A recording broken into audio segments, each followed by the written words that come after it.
Carburetor synchronization today on a 77 CB400F for 4. It was off a lot.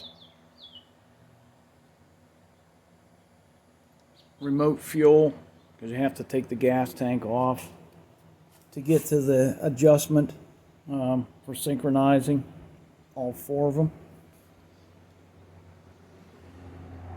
So they're pretty good right now, right around 23.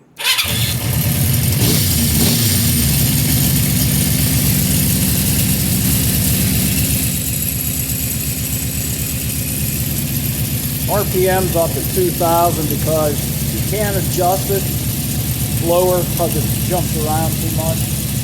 So yeah, try to keep it at 2,000.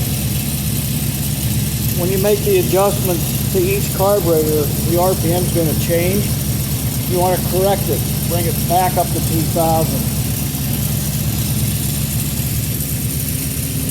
We'll bring it down to about 1,200.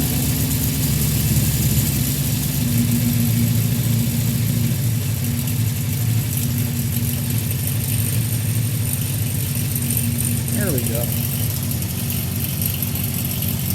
Always have your fan running, air-cooled motor.